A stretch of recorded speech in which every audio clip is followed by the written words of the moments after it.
I punched in the wrong code for this. I ended up in a Concordia University room. Whoops. Hope it wasn't a class. I wouldn't have had much to offer anyway.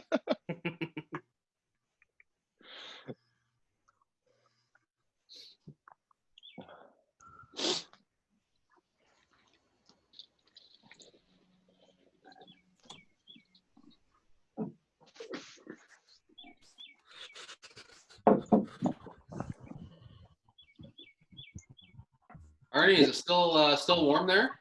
Boy, Lammers, I like that. Nice. Of course it is. Nice. We Well had done. good Well weather done. Yesterday, it's back to pretty much snowing here today. Ironbar 90. Hey, how you doing? That's my gamer tag. Meatball, when's the last time you got a haircut? All right, the broadcast is starting on Facebook, and the broadcast is now going live on Zoom right now. So all the attendees will start coming in. And I'm going to mute myself. But in case you need anything, let me know.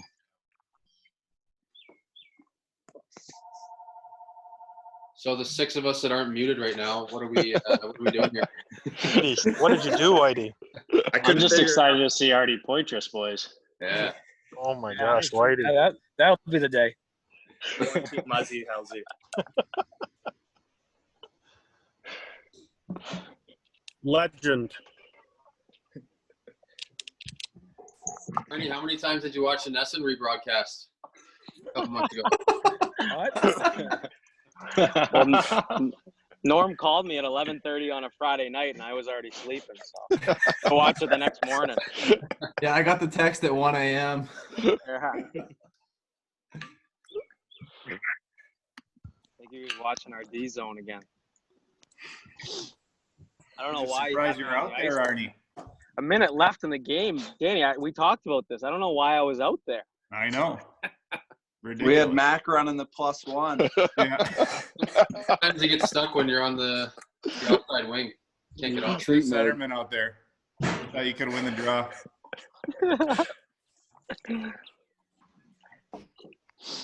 Jeez, look at that bucket. You still have that thing, huh? Oh yeah. I don't know. I pulled it out of the closet for a day. Yeah. Style. I don't quite. I need that. It's been a long time in quarantine here, so I need a haircut. So I had to throw the hat on. Yeah, I'm with you. I'll trim the neck for you guys.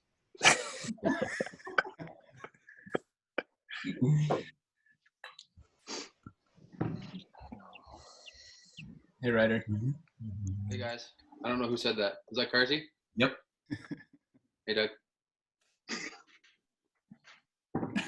How are you? Good. You playing some dark? Yeah. Yeah. Where's this button? Doug, loosen up. Doug, loosen up. It's just the guys here. You can take a button down. Yeah, you got it. Participants. No. I was going to say, we've been at this point waiting a little bit to allow everybody to join. But I think at this point we'll get it started. I'll say good afternoon. I'm Bob Ellis. Welcome. A little bit different in this case to some of the things that we've been doing while we've been under house arrest. This a reunion of the 2013 Hockey East regular season and tournament champions. As far as the number of participants, I'm going to read you a list of those that said they would be part of this, and I got to admit I haven't scrolled through to see if everybody is here. But among those that said they would be here, we'll tell you the players first: Greg Amlong, Derek Arnold, Doug Carr, Adam Chappie, Michael Fallon, Christian Folan, Dan Furlong, Connor Hellebuck, Josh Holmstrom, Joe Hauk, Zach Cameras, Derek McCoy, Ryan McGrath, Joe Pendenza, Chad Ruedel, Brian Robbins, Jake Suter, Shane Thompson, Terrence Wallen, Riley Wetmore, AJ White, Colin Wright, and I don't think I missed anybody there. Coaches, Norm Bejan, assistants, Jason Lammers and Cam Ellsworth, Dan Darrow, Artie Poitras, the head athletic trainer, Benny Bransfield. Who else am I know? Oh, Devin McConnell. I think Sean Patno was going to join us as well, the equipment manager.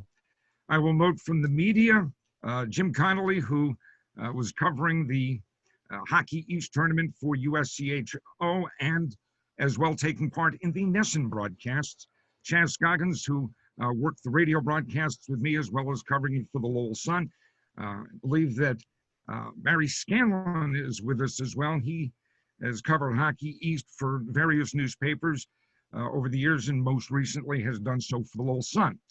Now, as far as this reunion, this day, house arrest and all of that, I hope that this high-tech gathering finds everybody safe, healthy, and in good spirits. I will set the stage a little bit, and then hopefully I'll never say another word on this, and everybody else will do the talking. But I will note that the season before, the 2012 season, ended with UMass Lowell making it to the NCAA tournament and beating Miami there in overtime. It was just the fourth time in the school's Division I history that they had gotten to the NCAA tournament. 28 years of Hockey East going into 2013. The River Hawks had never won a regular season title. They had never won a tournament title. We know what happened in 2013. The team was 28-11-2 when all was said and done. But I'm not sure that we all really remember how things started. Checked back last night. On December 2nd, the team had won only 4 of 12 hockey games. They were 4-7-1. Of course, they would go 24-4-1 the rest of the way. Started with back-to-back victories before the Christmas break, shutouts against Northeastern and against Harvard. So they were 6-7-1 at the break. But I'm not sure people were looking and saying, oh, they're going to run away with, they're going to win a Hockey East or head to the NCAA tournament. They would win Hockey East's regular season title in the final game of the year in Providence, killing a whole host of penalties with 3 third-period goals. It was a 4-1 win.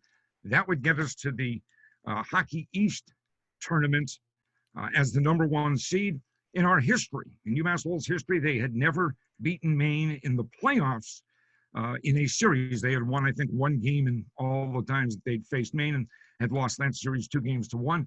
But they swept Maine at the Tsongas Center 4-2 and 2-1. Derek Arnold with the overtime game winner. And then it was on to the Garden. The Riverhawks beat Providence 2-1, 2 third-period goals. A.J. White to tie the game, Scott Wilson to win it.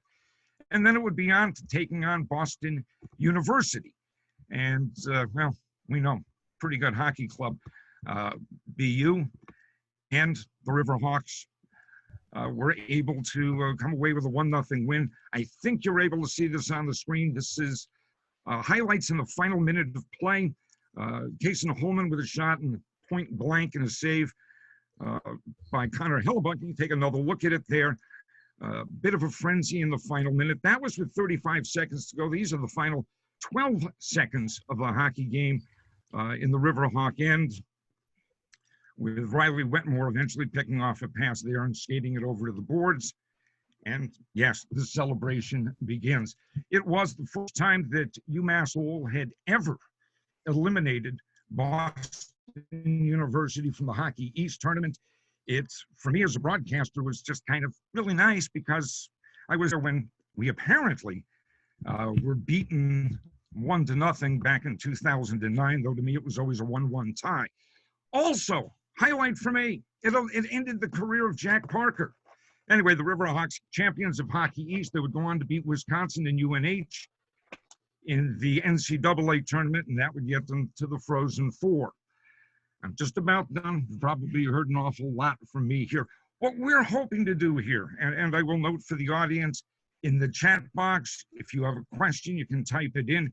But what we would hope is that this is more about allowing players to reminisce, tell stories, that sort of thing. If you're going to ask questions, ask it of the team, and whoever wants to take the question, jump in. And if it leads to discussion from others, that's terrific.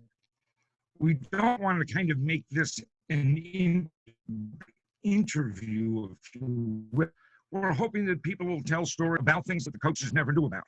So with that, I more or less will shut up here. I will note, as somebody had mentioned, this was on Nesson recently. I don't know if Norm is right now in the group or not, but if he is, I'm just curious as a coach. I know he never watches a game after it's played, at least not in its entirety. I'm curious his and anybody else in this group reaction if you happen to watch it. Did it look like you remember it looking?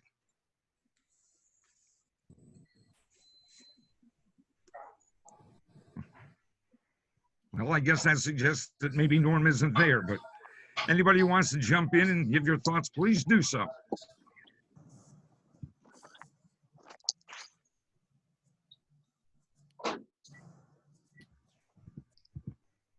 Now we're off to a flying start. Well, I'll chime in.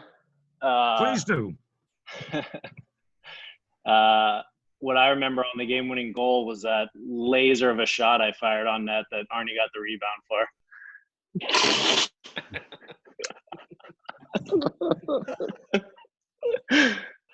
Chad, we were talking about that when we were texting. That might have been the worst executed 3-on-2 in the history of hockey.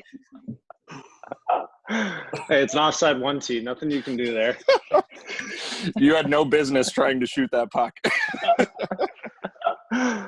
I remember the goal coming way later in the game. I think it was 8 minutes or something left.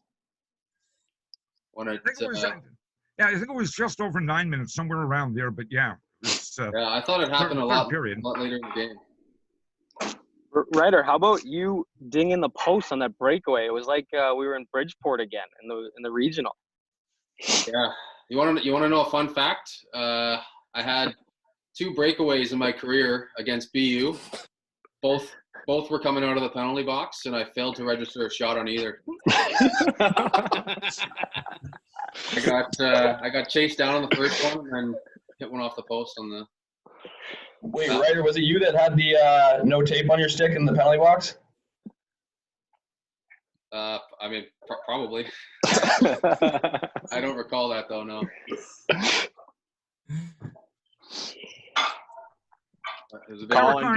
Colin, do you remember our bet from my sophomore year, junior year? I don't think we didn't have anything really on the line. Maybe a couple of beverages when we went out later, but it was we both had a tough year the year before. Neither of us scored a goal, so we were betting on who would be able to kind of break the ice first that year. Let me guess who won. Yeah, I remember that now. Yeah, I think he got me by a few in the end there. Just one, maybe just one. I don't know. Hey, Rudy and I were talking about this last week when we were thinking of getting ready for this. Does anyone remember the game in Providence when we won the regular season? He was in the box. What's up, boys? Like a minute to go.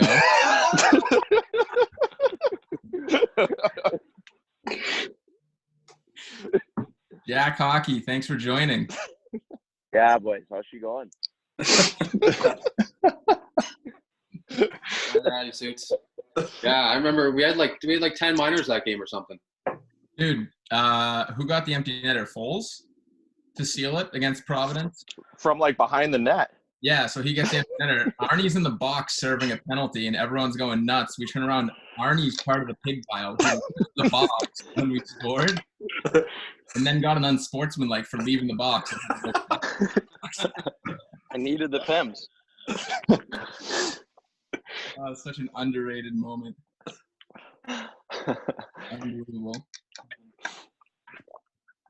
It's good to bring that kind of stuff up because you forget so many little details along the way. You just remember the big sort of moments. You forget all the little funny stuff that happened along the way. Me and Carsey were talking a couple weeks ago about Lammers, about your speech. I think it wasn't even in the locker room when we were in Boston. It was at the Royal Sonesta. Wasn't it in like where we ate in the conference room? And you told us we had to wait till the next day for you to finish the story. Endurance? Oh, yeah. Is that the? Yeah. Forgot about that. You remember that? Was pretty, yeah. Yeah. It was a good cliffhanger. Yeah, well, accomplished its goal, I guess, right? We had to earn the ending at the Saturday night. That's right. That's right. You made your own ending. It's true. Does anybody else remember doing like in between, like I think before the game, was this the championship game where we all laid on our backs and we passed Hellebuck wearing his skates over top of us just to show that we trusted everybody? I think that was that year. I also remember one game we were going to Providence and we were running really late and we had to do it dynamic on the bus in our suits. You know? Wally, that's your suit pants. Yeah, my suit pants ripped. I had to wear my jock out. Norm came to me on the front of the bus when that was going on. He said, "Devin, you got to get the boys going. Get them up. Get a dynamic going." And I'm like, "We're on the bus. What do you want me to do? Get them in the line. Let's go. Get them in the aisle. Everybody stand up. Here we go. I don't know." Take turns running up and down the aisle. Was that to win the regular season? No, that was during the year. Oh, okay. That was like back in February when it was the snowstorm. I just remember falling asleep for a pregame nap, and then like 2 hours later, we were pulling back into the Songus to just like restart our route. I remember that. Good route, though. Hey, who's forgive me for blanking on the name, but in that overtime win versus Maine in the playoffs, on Arnie's goal review, who was the guy in the box that was watching the refs watch the camera, and he was like pointing and laughing or like kind of smiling? Bob Gamache. Bob Gamache. Then Arnie went into the press room and said, "I threw it in." The game was over. What are they gonna do? We were a couple of big goals, Arnie. Yeah, from inside the paint, dude. Yeah, Norm was really pumped when he came back from that press conference.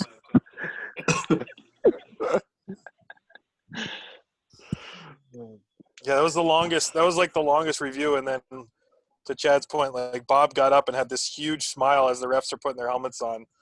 That's when I knew we won. Yeah. Sweet poker face, Bob.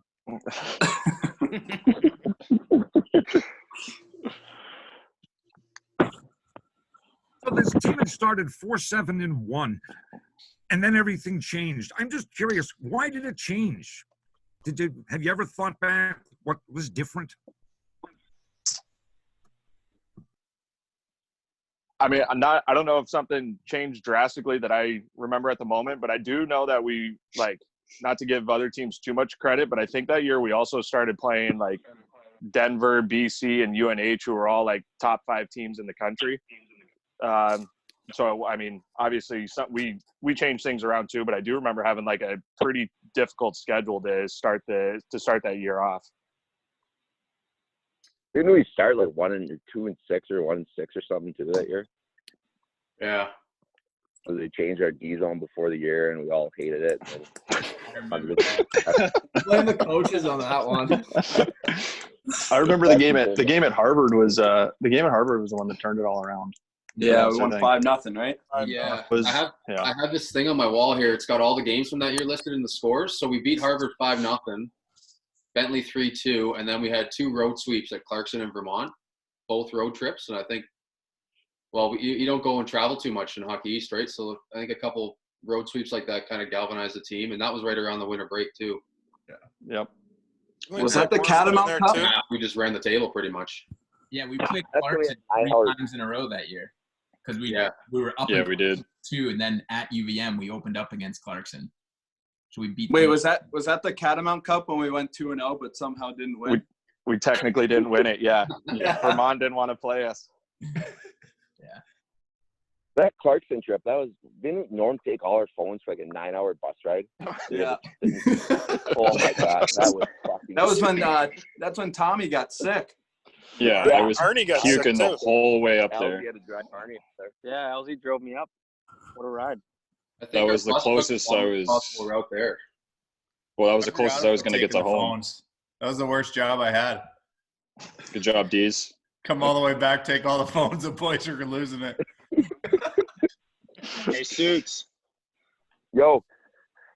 Do you remember a little incident by the bench in that second Clarkson game? Oh, is that when I got That guy tried to put you on the tried to put you on a skewer. Yeah, yeah. A stick came over the bench, so I grabbed it and speared him in the fucking throat. God. That was something.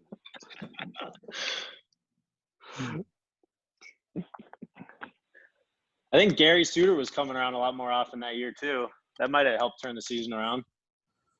Yeah, I think you had a Fu Manchu in the playoffs that year for us. Really.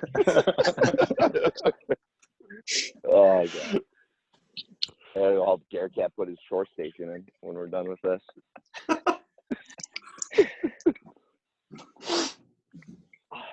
Hey, Jake, it must have felt good beating Wisconsin in the NCAA tournament.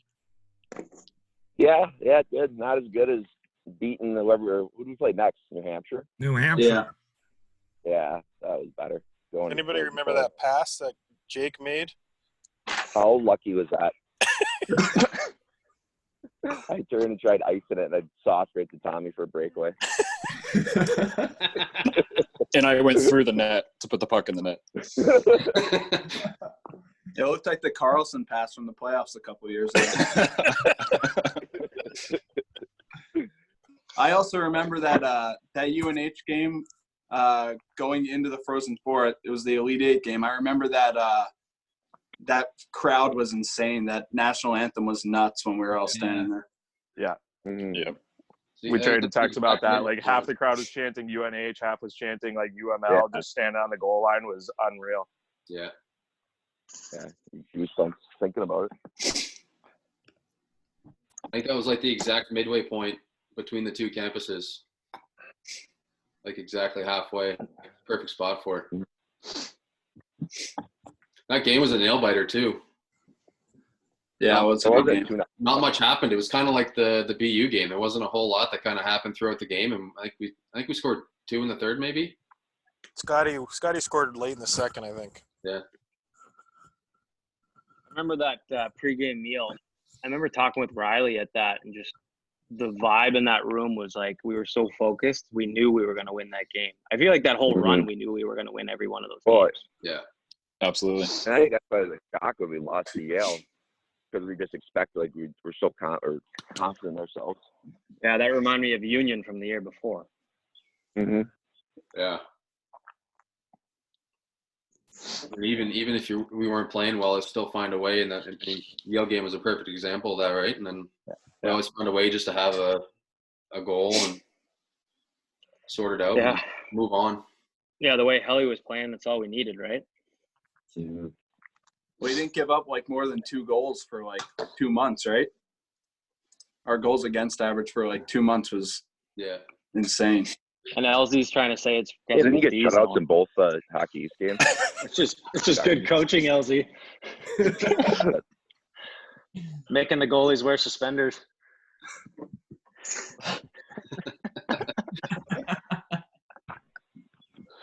You see, Norm's with us.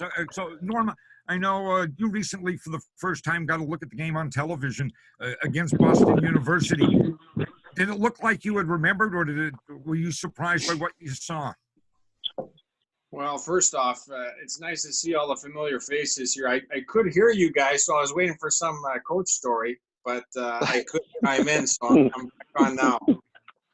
But in watching the games, that's the first time I've watched all 3 championships, and yeah, it was exciting. Certain guys played a little bit better than I thought initially, so I got to give those guys kudos. But I called them at 1:30 in the morning, so everything's good.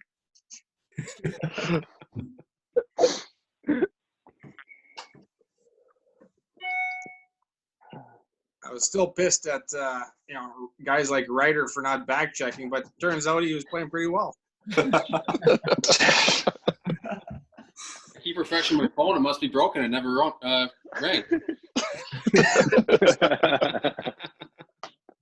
Probably called Thompson by mistake.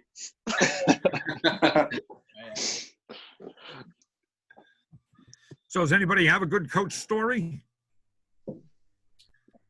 Ryder, it might have been a pocket dial from the cargo shorts. Yeah. Bob, go ahead. I was going to say, when we guys were bringing up that Harvard game. So I remember it was a midweek. It was like a Tuesday night game, right? And we met in our video room, and Norman told us it was pretty much. He told us like it was the same game as we were playing the year before against Miami, where they had 10+ draft picks, and we were severe underdogs, and we were that normal blue collar team that we always were. I don't know why. I just vividly remember that speech, and we went in there and stumped them. Like they didn't even have a chance in that game. And then, like you said, Ryder, like that game really turned around a lot of stuff going into Christmas break, et cetera. So. Ema scored in that game. Suter did too. Suter's first one. Oh yeah. Pete, did you get Dima on the call? Yeah, where's Dima? Where's Dima? Midnight form. Dima. You probably didn't know. I remember Coach Lamb. Oh yeah, go ahead, Ryder. There was so many games where, I mean, maybe we thought we did better than we did or had a good game, and we'd be celebrating like crazy, and the coaches would have to come in and settle us down and refocus us and all that stuff. I remember we went to Denver and got a pretty good lick in the first night, and it was pretty embarrassing. And then the night after, we had a good night at CC, and it was a good win, and we were happy, pretty tired from playing on that ice and everything, and guys are celebrating after a little bit, and the coaches come in, and for obvious reasons, they were going absolutely crazy because they were there previously and loved that. And I thought that was a pretty cool, almost a role reversal for a little bit there, and how excited they were for us to go into that barn and come out with 2 points because, like we said, it was a pretty tough start to the season, and we had. I'm looking at it now. We had a couple losses to BC and Denver, and then we finally went in and beat CC there. And it's funny to see the coaches that excited and kind of like little kids running around that happy to see us win. I remember Mac had a breakaway goal in that CC game, and he went down on one knee and did the pump for like the length of the ice. The first goal. Had to. Lammers had room checks that night too after CC. How was that one, Wetzy?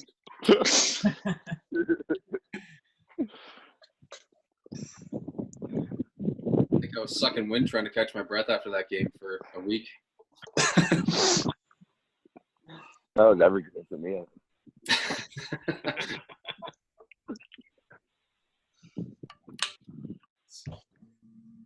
Now, you guys, you end up winning Hockey East regular season and the tournament. Was there a point in the season that you said, "Hey, we're not just good, but we're very good, or we're damn good," or you never kind of put in that sort of perspective? You just got another game play, mark it on the calendar, and go play. I feel like the staff did a good job kind of keeping us grounded that year. We kind of went on that run, but they were always there to, when we got too high, they kind of kept us a little more even keel, so we weren't getting too like high on ourselves. They did a good job kind of keeping us level, and we kind of just went to work. It felt like that team that went to the Frozen Four, that was the hardest team in my 4 years, how hard we worked. And by far the closest. Yeah. I know Doug knew where we were at because we were roommates, and he sent me a Facebook message, I think in like February one time, and he was just like, "Hey, don't tell anybody, but we're in first place right now." So I knew Doug knew where we were at. Always on the ball. I remember we played Providence that year. It was like an NBC game. I think it was this year, where we beat them 2-1, maybe. Ryder, if you have it in front of you. Gillies made like a lot of saves. But I remember Providence is pretty highly touted, and I feel like that was like one of the check marks when we were starting to get hot after beating them, because we rolled through Clarkson, we rolled through the UVM tournament. I feel like shortly thereafter we played that NBC game against Providence with them. Right after Vermont, yeah. That sounds about right, because Rudy thought it was the funniest thing in the world that Nola Chari put my feet under the top of the glass. I get home and he sends me the clip and he's just howling. He literally hit me from 3 feet off the boards, and I swear my feet were on top of the glass. When I come across that video on my phone, occasionally I always send it to cameras. Yeah. I mean, we also started to get into a little bit of a routine there. When we were later in the season, we just kept winning, kept sweeping the weekends. And then the whole team, being as close as we were, would go have some fun. And then we'd all be ready to work on Monday. We put in 2 hard days. And then, what was it, like Wednesday, Friday, Saturday? It was back to business as usual. And then it just seemed to like just keep happening and happening. Yeah.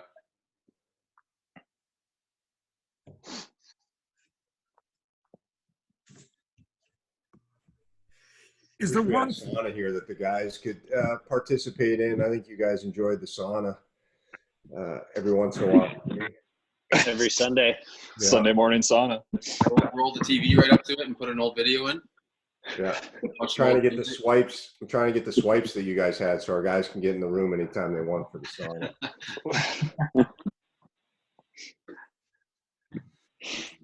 Hey, Chad, do you think that Styles still has that mic and stick? Do you remember that practice where we're doing just like the most simple passing drill across the ice to each other? And like 3 or 4 times, the puck would just go right under his stick because I was his partner. And I alone just said, Malcolm, get off the ice and get a real stick. This isn't going to work. So we went to Home Depot that night, Chad, and got one.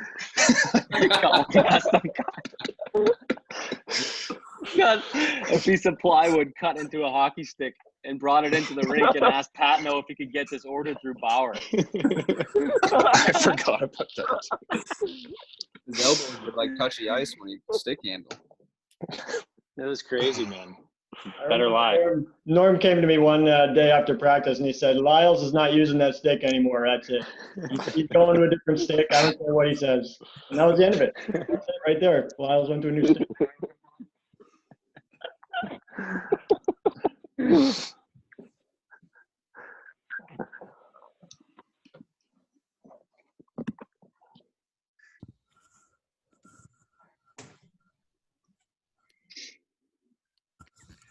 Is there something from the season, not a specific game, but is there something that comes back to you as the kind of the memory that you think of most when you think of the year, aside from a game, whether it's something this team did off the ice or whatever, but are there things that jump out at you that had nothing to do with final scores?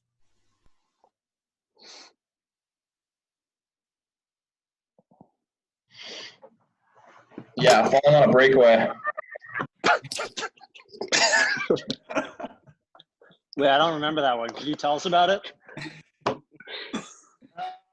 No, memory for me, I think it was that year. I don't know if it was junior year or senior year when McCoy forgot his helmet. We were practicing a lot at Tully Forum.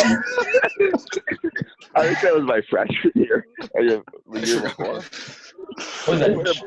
2011-12 or 12-13? No, it was. Anyways, we were practicing a lot at the Tully Forum that year, and everyone was messing with everyone, taking stuff out of their bag. No one seemed to do it to McCoy a lot because he would get mad, and it was scary when he was mad. But yeah, this time he actually did forget his helmet, so we had to get out of the rental. It was a Bauer 5000 with a 5,000 cage. It was terrible. I think it was out of a lost and found. Yeah, and Norm made him practice anyways, but it was awesome. And it was the only white helmet on the ice. We had our names taped on our helmet because it was tryouts, I think. That's all we had to put our names on our helmets. Running that. Wait, did we really do that? That was the year before. That was Norm. That was our everybody's first year. Sophomore year, yeah. Oh, I thought, oh no. We all had the 400 meter test too. Oh, yeah. God. I was good at those. Amlong loved those. I was screaming for Artie every lap. I remember I just came off my hip surgery. I couldn't run. Norm's like, Go on the other side of the track and just cheer the guys on.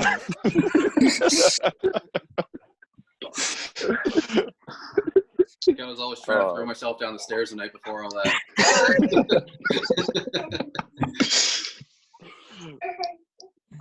Oh. Yeah, those are fun.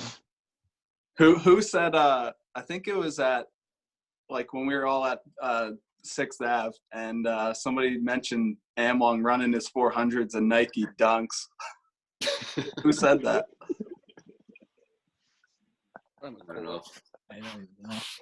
That was when he pulled his hammy walking the dunks, right? When he couldn't run. Yeah, but somebody said he ran them in like Nike like dress shoes, and that's why he tore his groin or whatever. They made him run like 12 laps on 6th Ave.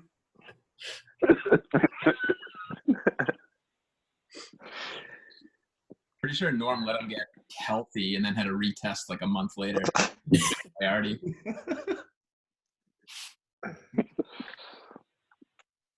Connor Hellebuck has joined us, and just curious what he remembers most about 2013. Boo.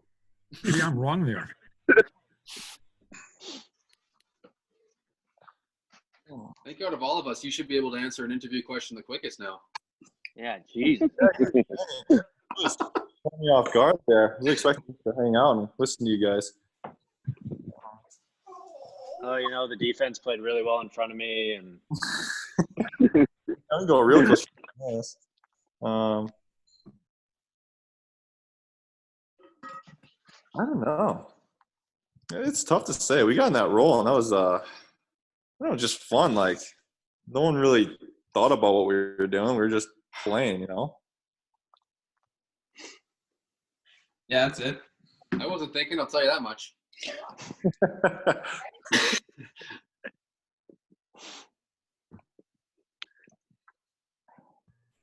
Hell, remember when you couldn't shoot a puck across the ice from the bench to the penalty box?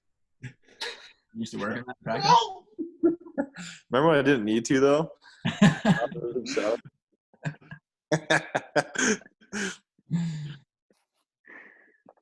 best story about Helly, I probably shouldn't even tell this one. It should be your classmates, but it was obviously your freshman year. And the teacher was asking you guys, like, where do you see yourself in 5 years? Typical question. Everyone's like, oh, I'm going to be a plumber. I'm going to be an investment banker. Helly's like, I'm going to be in the NHL. And I remember Monday we had, or whatever, Tuesday we had Kangaroo Court, and Helly got fined a heavy $5 because he was so cocky and said he was going to be in the NHL in 5 years. And sure enough, he turned that $5 into how much, Helly? Oh, how did you remember that? A couple more. Huh? What was that class? That class was almost was that called life skills? It's a tough class. Was it life skills? A college course where they just teach you life? Life skills, and it was 2 years, and I'm going to go pro. That's what it was. You were in that class, weren't you? Yeah, like all of us. What a waste of a credit. Hey, take it easy. That was Scott Wilson's top class, all right? I put a lot of time into finding you that class. Okay, that's a lot of work for me. I'm pretty sure that was just the Michigan guys. Yeah, yeah, true. Is that a requirement for criminal justice or no? Suits, is it? I think what? I got to take that senior year. Jump in here and note we do have a few questions from those who are in the audience.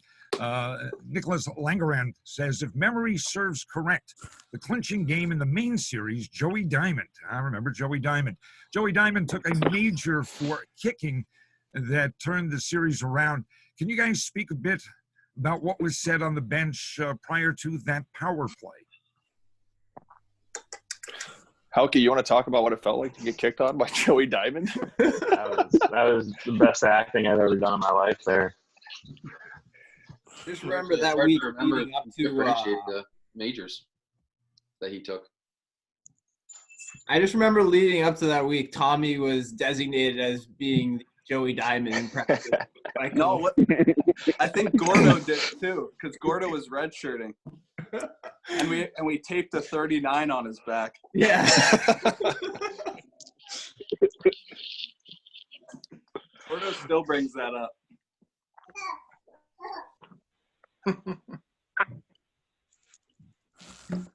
Question comes in from Steve DeSimone. Says, did the players notice how pro UMass Lowell the crowd was at the Garden for the 2013 championship game? While in the stands at the game, he says, I got at least a half dozen texts from people watching on TV about how loud the UMass Lowell fans were. Did you guys notice it? Oh yeah. Yeah. It was weird because they were so loud, but I mean we had our fair share behind the bench, but a lot of the students, a lot of the real noisemakers were up in the top section, so you couldn't really see them, but you can hear it, and like, yeah, it was bananas in there.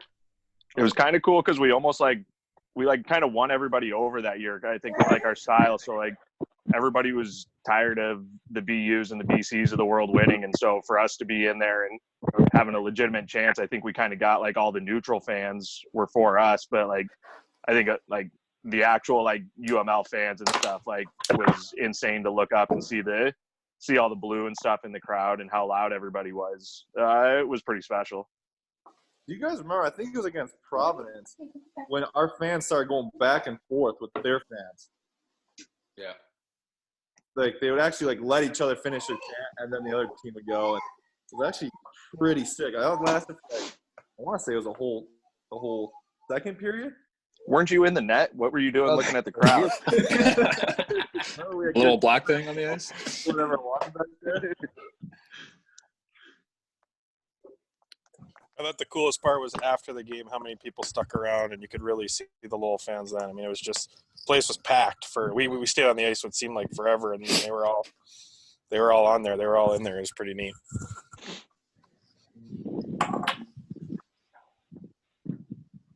Another question from Nick Langerand, talking about the following season. He says for Christian Foland and for the guys who were on the 2014 team, what was the reaction when Foland put the puck literally through the net against Vermont? Yeah, maybe I should answer this question. It was I mean, it was special. I mean, it was. I saw Wetsy and Derek Arnold like I think 2 months ago. They told me that he was on YouTube still, so I had definitely. I mean, it was. I think it was on the PK, and I think I took a full sprint from my own goal line, just all the way out up to the top of the circle, and just leaned into it. And I thought it went in, but I wasn't sure. So I just kind of turned around and saw the puck go in the corner, and I started skating backwards because, I mean, we had to defend. But then just coming back to the bench, I remember Norm just leaning over. I think he took a step up on the bench, screaming at the referees, and everyone was freaking out. And then they ruled it a goal, which was kind of cool. But I'm not surprised. I shoot the puck pretty hard.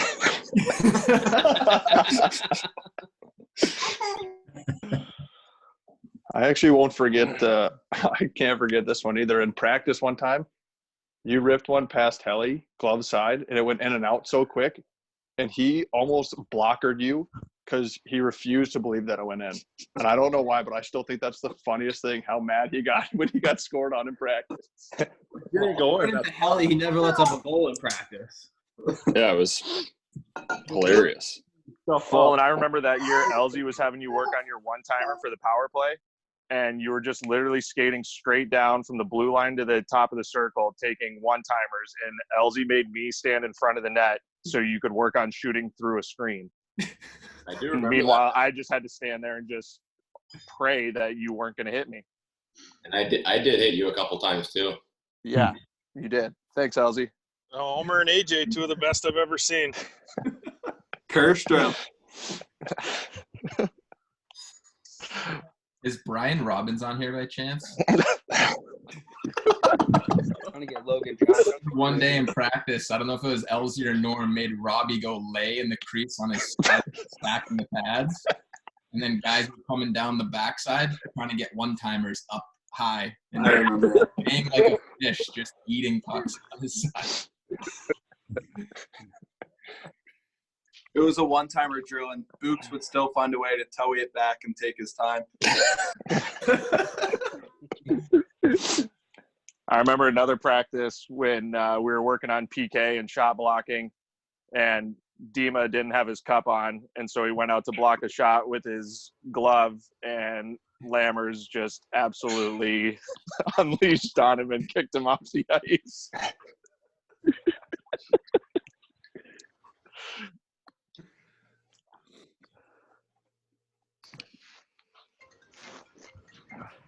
And we invite members of the audience to offer some questions. I think on the bottom of your screen there is probably a place that you can click on to type in a question. We will try to get that to the players. I'm curious, I see you guys relaxed and comfortable with each other. How much do you guys stay in touch since you graduated and gone on and pursued various careers? Do you guys keep in pretty good touch? Yeah, it's pretty easy with social media now. You don't have to dial up and call somebody every day. It's a lot of quick little interactions, I think, with most people. I know that's how I keep in touch with a lot of guys for sure.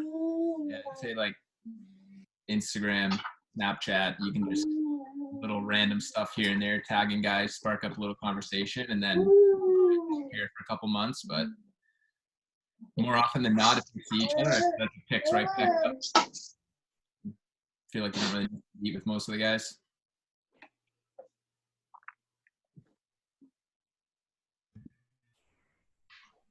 It's kind of tough when you can't cross a border right now either. One in the audience asks, what was the best prank that someone did to each other? What was the best prank?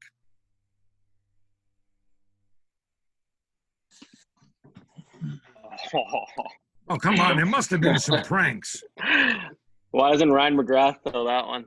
Yeah, I think McGrath should chime in there. Come on, Mac. Come on. Refresh my memory. Quiet. Just doing a little plumbing job at 6th.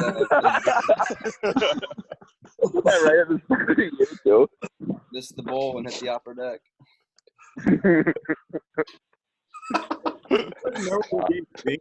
The bubble cage. We taped his cage with the clear tape inside and out, and he was panicking before getting on the ice. Does anyone remember that one? Who was that to? That was to Zinc, I want to say. That was the next year. Yeah. Another question written in. What are you guys doing to stay in shape while there's no ice time to be had?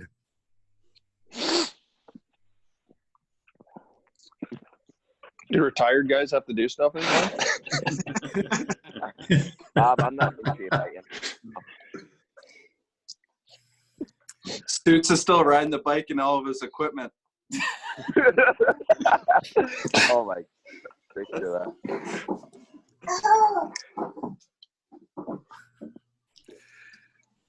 All right, yeah, go ahead. I was just gonna say, for me, I'm up here in Maine, so I go on bike rides a lot, like down near the beach and stuff. So that's how I'm kind of staying busy.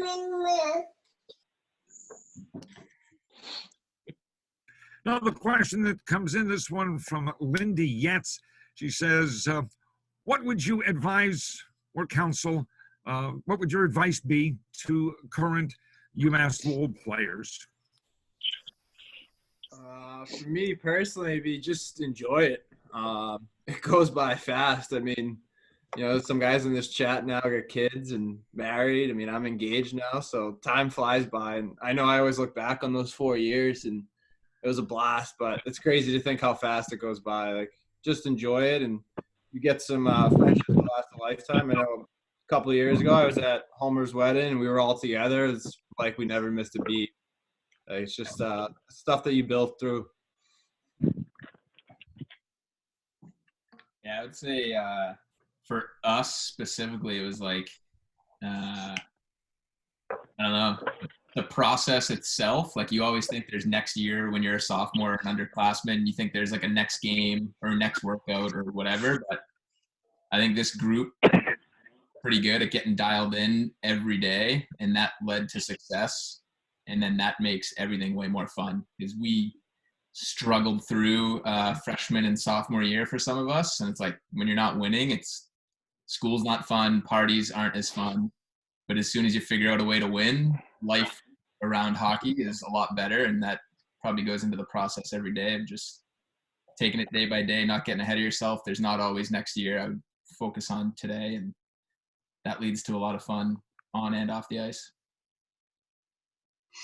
Another question from the audience. This comes from Steve DeSimone. Says, what were the best and worst opponents Rinks to play in and why?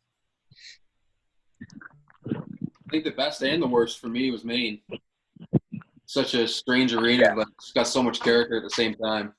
I mean, students hanging over in the end.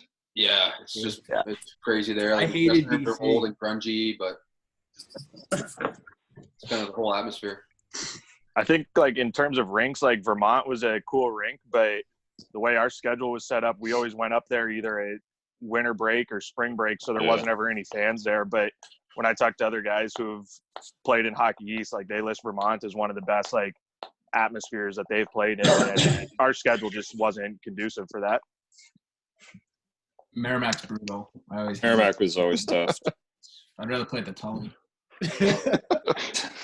We did. Remember, we played New Brunswick there. Yeah, exhibition game. Remember that move they pulled, the D zone change, and the guy goes out the far bench door that we tried to take and never had to. Yep. Dash one just for the other game. That was our first college game too, Suits. Yep. That was a good one. I came back to the bench. Norm John, pay attention. Yeah, Suits. How did you not know that guy was going to jump off the boards behind you? I was so nervous for that, and then that happened. Nick Langeran writes and says, hey, Arnold. I guess he notices you've been doing some officiating. Says, hey, Arnold, how much is going to take to keep plays on site at the Sagas when you're reffing a UMass Lowell game? Then he says, Norm, I got no problem with writing a check. Well, I don't think I'll ever skate on the Songus ice again, but I have faith in some of those linesmen. Now, I'm not really one to say because I'm not the best one, that's for damn sure. So Norm's probably happy that I'm not on his ice right now.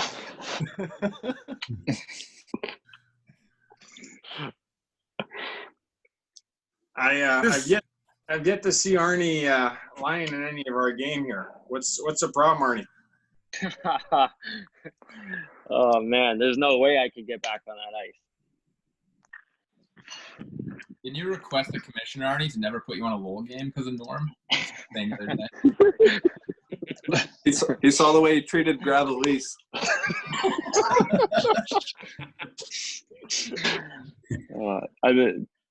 Pete Soros would have me in the presser after the game. First ever referee in a press conference afterwards. Question from Jesse Tanetta, as especially for Coach Béjean. Did you feel like UMass Lowell hockey had finally arrived? Was this season, and I assume he refers to, or they referred to 2013, was this season a turning point for becoming a top program in the country? Well, that's an interesting question. I don't know if we've ever arrived. At the same time, this was the first foundation piece, and the guys realized how good they could be.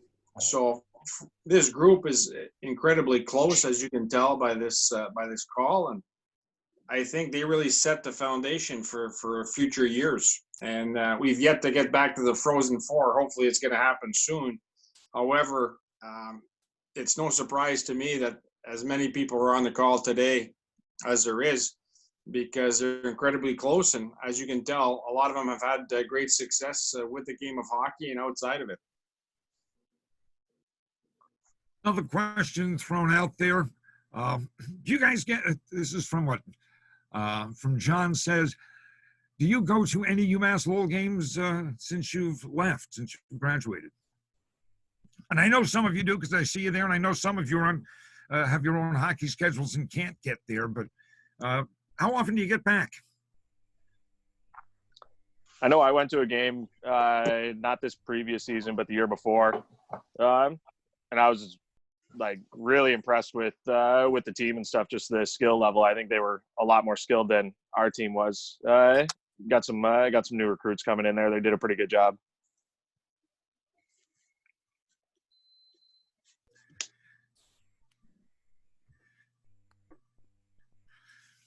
If the teams now are more skilled, what was the secret to success for that team? Or you're just being nice saying they're more skilled? Maybe they just look faster because they're so young.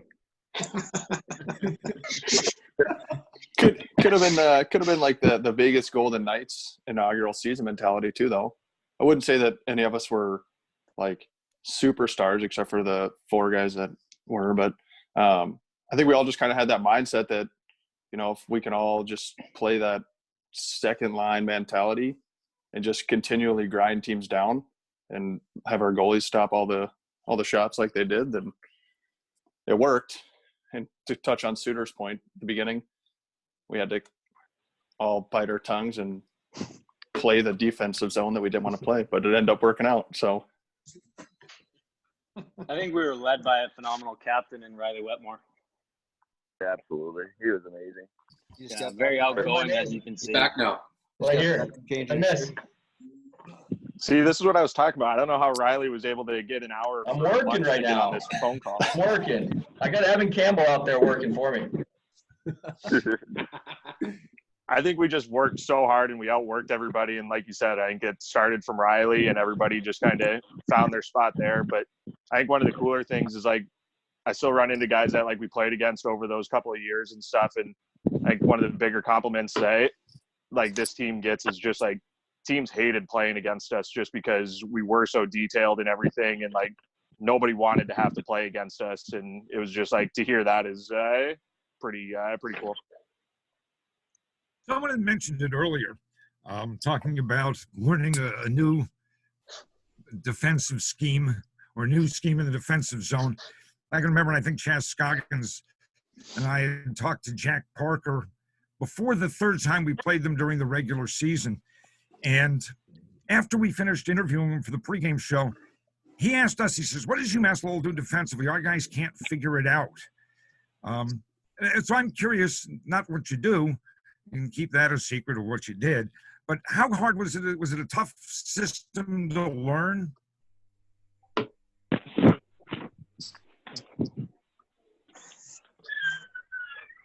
Yeah, I don't know if it was tough to learn, if we just had the early struggles, but it made it so easy as a defenseman when we would do that, because you get it instead of having to make a good, nice breakup pass, you go 5 feet below you, down to a guy 5 feet above, and you had support everywhere, and just get a little chip, and we were swarming them so much. It was just high off the glass suits.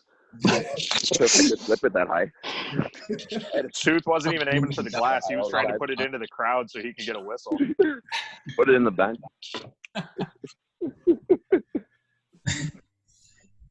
Another question, a couple more questions from the audience. They're now coming in at a good number. Scott Kaplan asks, what was the craziest question that Bob Ellis asked you in an interview?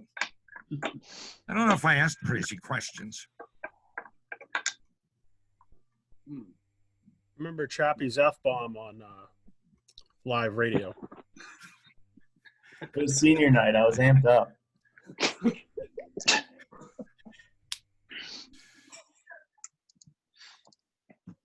I don't want to talk about it.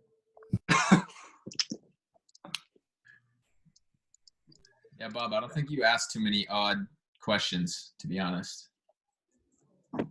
As surprising as that may be. Just a lot of Hawaiian shirts. The only things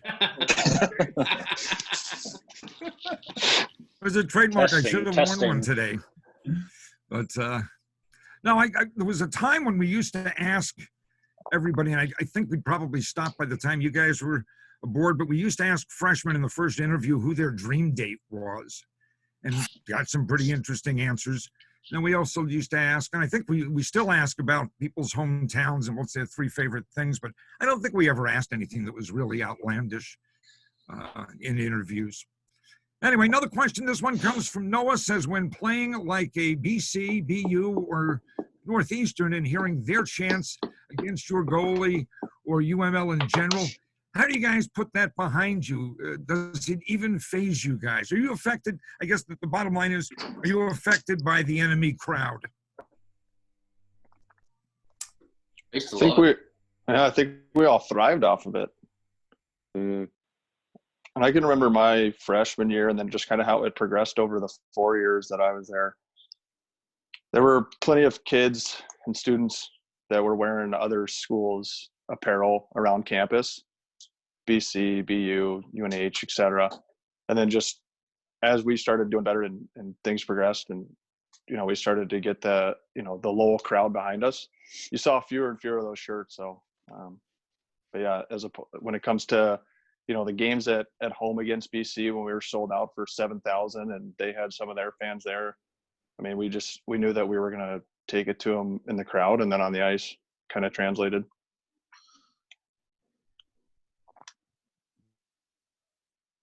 Another question comes in from Nicholas Langerud. Says, for the players that have turned professional, how did playing at UMass Lowell and for this coaching staff prepare you for the professional ranks? Come on, we got some of you guys out there that I know can answer this.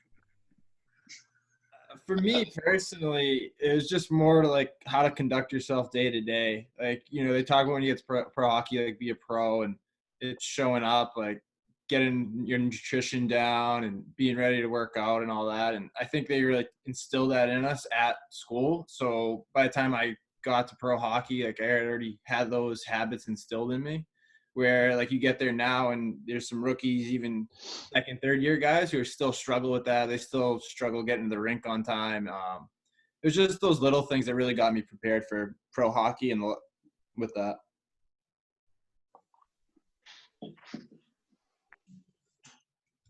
Yeah, I mean, they put us in a lot of positions to succeed.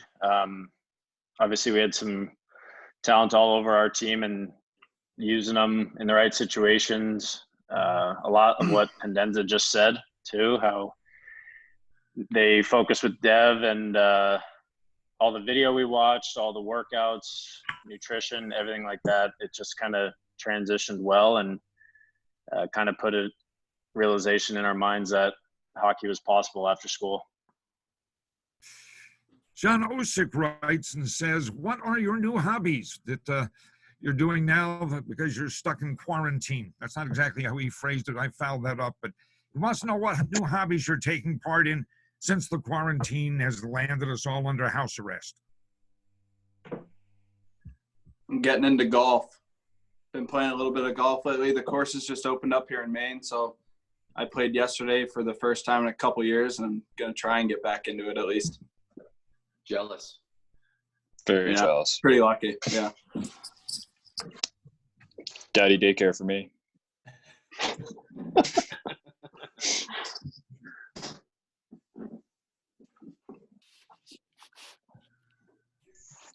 Yeah, I mean, I've been painting my kitchen cabinets. That was, I would say, a regret. I'm halfway through now, and I got a lot more to go. I'm just trying to do stuff around the house, but it's pretty boring. But I wish we could get out and golf for sure. Chappie and Fells, I feel like you guys have been lighting up games. I see you posting about your Twitch stream like 24/7. I play a lot of Call of Duty. That's not a new hobby, though. That's the same hobby, just play more now. Are you trying to get like a following though? You guys are posting a ton. You two and Boyle. You're trying to. You know, all night max out at 6 viewers. You three and your girlfriends. Yeah, you know, I'm having my fiance tune in just so the viewer count goes up. Question comes in from one of the current members of the Riverhawks. This question from Chase Blackman says, did Dev put you guys on the 9 peanut butter sandwiches a day diet? Yes. I was definitely on that one. I was gonna say Same Homer here. for sure. I was in the Chef Club. I think I was eating a peanut butter and jelly sandwich at like 3 o'clock in the morning just so I could get above 170 pounds. Where's that current? You still doing it, Homer? Yeah, where's that current weight at, Homer? Something about where I'm at now, I don't have to eat as many peanut butter and jelly sandwiches, so I'm a little higher in weight, but I remember we'd all be at the calf and we'd be making PB&Js and we'd just get paper towels and stack like 6 and we'd be carrying them out like this. that's unfortunate for us. We had to go get them from the calf. Those guys now they get them pre-made at the rink for them every day. I think. Spoiled. Yeah, they're spoiled now. We barely had water at the Songus tournament. You should have seen our gym freshman year. Holy. Yeah. All right, we're getting close to wrapping this up here. I want to see it. Derek Arnold, I'm going to show the goal that you scored in the that proved to be the game winner, the only goal of the game against Boston University. I wonder if you could take us through it. I think everybody can see it. I'm not sure, but be gentle, Arnie. Get some help from Chad here. Rudy, tell me what you saw. I can't see anything, Bob. Saw top right. Okay. Top right was open. All right, let me see if we can try this again. Looks like you could have done a little work in the shooting bay in the gym there, Rudy. All right, now are you able to see this? Yep. All right, take us through it. Started in the defensive zone. Yeah, so there's a turnover right here. I think that's Chad. Yeah, Chad forced a turnover, and we just came down 3-on-2, and smart move giving it to Chad, but then after the shot was crap. I just got super lucky that he kind of fanned on it off a Skeet, and it was right on my tape, and then I just had so much momentum I couldn't stop on it, and I saw Mcguire was out of the net, so I had to go, just go with a wraparound. I think that was my first ever wraparound since I don't think I've ever scored a wraparound goal in my life. And on the backhand. Yeah, and then obviously sick for it. Yeah, it's true. Yeah, and then Zuccarello, and then I got another fortunate bounce though. Like when I for this wraparound, it went off that defenseman diving, then off of Mcguire sticking in the net. It was pretty crazy.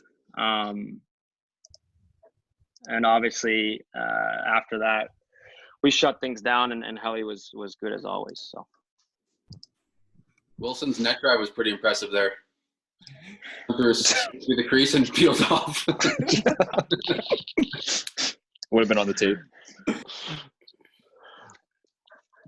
In that pile, Bob, after I had scored, there's a picture, I'm looking up at Scott, Riley, and Chad, and Scott's literally screaming in my ear. He's like, "We're gonna have so much fun tonight. We're gonna have so much fun tonight," with some swear words. But yeah, he was pretty much saying that. It was pretty crazy that 7 minutes left. We already knew at that time there was only one goal, and we still were confident that we were gonna seal the deal. Derek, was that the year during our celebration that Scott threw his helmet almost over the back net and into the crowd? Yeah. Yeah. Gentlemen, this has been an absolute pleasure. I believe we're out of questions at this point. I thank you all for taking the time. I do want to thank Randy Tyndall, who, from a technical standpoint, set this up. You don't know who he is, and I didn't know who he was until probably about an hour and a half ago, and he made all of this work. A tip of the hat to Pete Soros, who reached out to everybody and got everybody involved, and without him, this wouldn't have been possible. But I found it terrifically entertaining. I hope those that were listening, watching, found it to be an enjoyable experience. But hey, everybody, stay safe, stay healthy, stay in good spirits, and we're all going to get through this, I'm sure. But with this group today, made it an awful lot easier. Thank you. Thanks, Bob. Thanks, Bob. Thanks, everyone. Appreciate it. Thanks, Bob.